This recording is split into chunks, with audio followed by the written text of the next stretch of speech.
കൂട്ടുകാരെ ഞാനിപ്പോൾ റിയാദിലാണ് കേട്ടോ. ഇവിടെ പാർക്കിങ്ങിലാണ്. ഈ ജദീദ് സനേ എന്ന് പറയും. അപ്പോൾ ഞാൻ വിചാരിച്ച് ഉച്ചക്കലത്തേക്കും രാത്രിത്തേക്കും ഫുഡ് ഉണ്ടാക്കാണ്.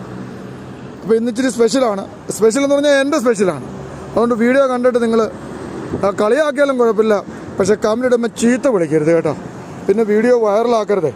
അതാണ്ടൊരു 6 പിടി എന്ന് പറഞ്ഞാൽ ഇതുപോലെ 6 പിടി റൈസ് എടുത്ത് സാധാ നമ്മുടെ ചോറ് വെക്കുന്ന വെള്ളച്ചോറ്, ഒരു 4 മുട്ട.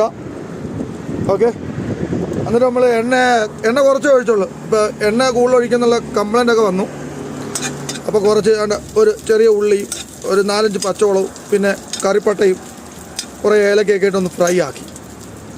ഞാൻ വിചാരിച്ച് മുട്ട പുലാവ് ഉണ്ടാക്കാൻ. ഇത് നമ്മുടെ സ്റ്റൈലാണ് കേട്ടോ. പ്രത്യേകിച്ച് നമ്മൾ ഒന്നും നോക്കാതൊക്കെ അങ്ങ് ഉണ്ടാക്കുക, വരുന്ന രീതിയിൽ അങ്ങ് ഉണ്ടാക്കുക. ഇച്ചിരി മുളക് പൊടി ഇട്ട് ഫ്രൈ ആക്കിയിട്ട് എന്നിട്ട് ഇച്ചിരി മഞ്ഞപ്പൊടിയും കൊടുത്തു കേട്ടോ. വേണ്ടേ, ഇവനെ ഒന്നുകൂടെ ഫ്രൈ ആക്കിയിട്ടേ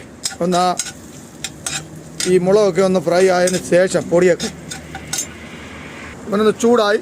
ഇനിയിപ്പോൾ നമ്മൾ ഈ കുക്കറിലോട്ട് എടുത്തങ്ങ് ഒഴിക്കും. താണ്ട് ഇവനെ അങ്ങ് ഒഴിച്ചേക്കുക കേട്ടോ. താണ്ട് വെള്ളത്തോടെ ചേർത്ത് മൊത്തം അരപ്പ് വീഴട്ടെ. ഓക്കെ, 4 മുട്ട ഇട്ടിട്ടുണ്ട് ഉച്ചക്കലത്തും രാത്രിത്തേക്കും. മുട്ട പൊട്ടാതെ ഇവനെ ഒന്ന് ഇളക്കി കൂടാതെ ആവശ്യത്തിന് ഉപ്പ് ഇട്ടിട്ട് നമ്മൾ കുക്കർ കയറ്റി വെച്ചൊരു 3 സീറ്റി അടിച്ച് ഇവനെ ഇങ്ങനെ വെളിയിലെടുക്കും. അപ്പോഴത്തേന് 2 നേരത്തെ ഭക്ഷണം റെഡിയാവും. അപ്പോൾ കൂടാതെ ഒരു 3 സീറ്റി അടിച്ചു. ഇനിയിപ്പോൾ ഇവനെ വാങ്ങി വെക്കുകയാണ്. അപ്പോൾ കൂട്ടുകാരെ മുട്ട പുലാവ് റെഡിയായി. നല്ല പരുവത്തിന് വെള്ളമൊക്കെ പറ്റി വന്നിട്ടുണ്ട്. അപ്പോൾ ഇനി കഴിക്കാനായിട്ട് പോവുകയാണ്.